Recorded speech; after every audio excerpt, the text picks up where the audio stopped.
ही हंसमुख इंसान था। उसके पास भी एक काले रंग का लैब्राडोर कुत्ता था। तुम्हारे पापा का नाम मार्क है। अरे वाह, दोनों ही कुत्तों से प्यार करने वाले थे, इसलिए वे तुरंत दोस्त बन गए। डेविड को अपना दूसरा जिगरी दोस्त मिल गया था। चार्ली को भी बहुत जल्द प्यार हो गया। सारा आंगन में हवा के साथ आजादी से दौड़ रही थी। जब वे खेलकर थक जाते तो एक साथ पेड़ की छाव में लेट जाते। हालांकि उनका प्यार बहुत प्यारा था, लेकिन ये कैंसर को फैलने से नहीं रोक सका। उसके पेट पर बने लाल निशान डेविड को हमेशा याद दिलाते रहते थे। उल्टी गिनती की टिक टिक कभी नहीं रुकी थी। उसने गाड़ी ठीक करने के लिए चुपचाप अपने सारे पैसे वही छोड़ दिए और अलविदा कहने की तैयारी करने लगा। वो आदमी जानता था कि चार्ली की कुछ आखिरी ख्वाहिशें बाकी हैं। उसने उन्हें रोका नहीं, बल्कि एक नेशनल डॉग शो का पास निकाल कर दे दिया। सारा की आंखों में बिछड़ने का गहरा दुख था, लेकिन जिंदगी के इस सफर में हमेशा आगे बढ़ना ही होता है। नए लोगों से मिलना एक सरप्राइज होता है और अलविदा कहना एक आम बात है, लेकिन सच तो यह है कि हर चीज का एक अंत होता है। इसीलिए अपनों के साथ बिताए गए पल इतने ज्यादा अनमोल होते हैं। रास्तों की धूल उड़ाते हुए वे दोनों तेजी से उत्तर की ओर बढ़ रहे थे। हालांकि चार्ली की तबीयत दिन ब दिन बिगड़ती जा रही थी, लेकिन फिर भी उसकी आंखें बाहर के नजारों को ही देख रही थी, जहां उड़ते हुए बादल थे, हवाएं थी और वो दुनिया थी जो उसने पहले कभी नहीं देखी थी।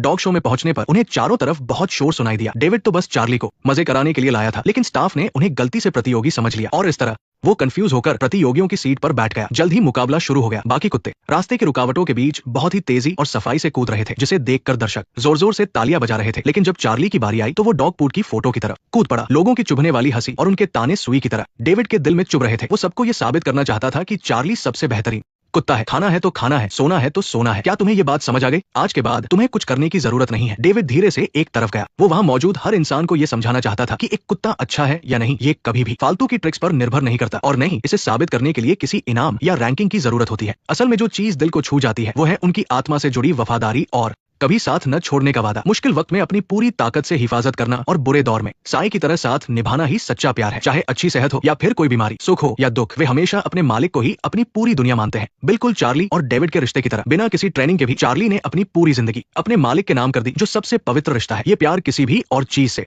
कहीं ज्यादा गहरा और दिल को छू लेने वाला है। यही वो सबसे अनमोल इनाम है जो एक कुत्ता अपने मालिक को देता है। सबकी हैरानी भरी नजरों के बीच उसने रुकावट वाले डंडे को सबसे ऊंचाई पर रख दिया। ये वो ऊंचाई थी जिसे शायद ही कोई प्रोफेशनल कुत्ता पार कर सके। डेविड धीरे धीरे दूसरी तरफ गया और ऐसा लगा जैसे चार्ली अपने शरीर का सारा दर्द भूल गया हो। वो लोगों की हंसी और उनके तानों को भूल चुका था। उसकी आंखों में अब सिर्फ वो इंसान था जो दूसरी तरफ खड़ा अपनी बाहें फैलाए उसका इंतजार कर रहा था। ये कोई सीखी हुई छलांग नहीं थी और न ही किसी इनाम को जीतने की दौड़ थी। ये तो एक नन्हे कुत्ते की अपनी पूरी दुनिया के पास पहुंचने की बेताबी थी, जिसमें उसने अपनी पूरी जान लगा दी थी। उस पल जज की आंखों से भी वो नफरत गायब हो गई और दर्शकों के बीच जोरदार तालियां गूंजने लगी। इस निस्वार्थ प्यार और कोशिश के आगे सारी ट्रिक्स और कुत्तों की नस्लें पूरी तरह से फीकी पड़ गई थी। जिंदगी कितनी खूबसूरत है ना। मुझे अचानक एक नए दिन का एहसास हुआ, एक नई शुरुआत की तरह। एक नया दिन, एक नई शुरुआत, एक नई उम्मीद। लेकिन असलियत बहुत कड़वी थी। हालात ने उनके इन हसीन पलों को कुचल कर रख दिया। चार्ली की दवाइयों का पैसा बहुत पहले ही खत्म हो गया था। डेविड ने अपनी सारी जमा पूंजी लगा दी थी और गरीबी में आटा गीला करने के लिए एक बहुत